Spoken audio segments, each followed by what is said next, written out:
దేవుని బిడ్డలారా, యేసుక్రీస్తు ప్రభువారి లోకంలో ఉన్నప్పుడు ఆయన పాపుల కొరకు మరణించి సజీవుడై మూడవ దినాన్ని లేచిన తర్వాత ఆయన తన శిష్యులకు కనబడి తన శిష్యులతో మాట్లాడుతున్నప్పుడు ఆయన ఒక మాట చెప్పారు. ఏంటి ఆ మాట అంటే, ఇదిగో నాకు పరలోకమందును భూమి మీదను సర్వాధికారం ఇవ్వబడి ఉన్నది అని యేసుక్రీస్తు ప్రభువారు తన శిష్యులతో మాట్లాడారు. యేసుక్రీస్తు ప్రభువారికి పరలోకమందును భూమి మీదను సర్వ అధికారం ఉంది. ఆయన ఒక రాష్ట్రానికి అధికారి కాదు, ఒక దేశానికి అధికారి కాదు, ప్రపంచం అంతటి మీద ఆయన అధికారం గల దేవుడని మత్తయి సువార్త 28వ అధ్యాయము 18వ వచనంలో ప్రభువారే నేరుగా తన శిష్యులతో ఆ మాట చెప్పారు. దేవుని బిడ్డలారా, ఈరోజు మన దేవుడు అధికారం గల దేవుడు.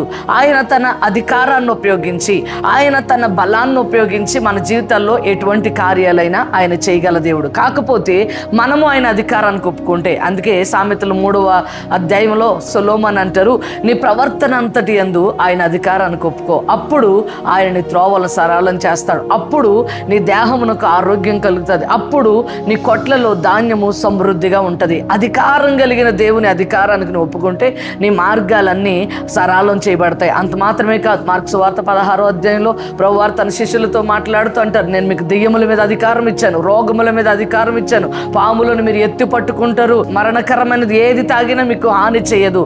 సమస్తము మీద దేవుడు మనకు అధికారం ఇచ్చి ఉన్నాడు. ఈరోజు ఏ బానిసత్వానికి లొంగిపోయి ఉన్నావో ఇప్పుడు ఆ బానిసత్వం నుంచి బయటకు వచ్చి ఆయన అధికారానికి ఒప్పుకో, నీ మార్గాలు సరళం చేయబడతాయి, నీ దేహంలో ఆరోగ్యం కలుగుతుంది, నీ ఇంట్లో సమృద్ధి కలుగుతుంది. దేవుడు మిమ్మల్ని దీవించునుగాక.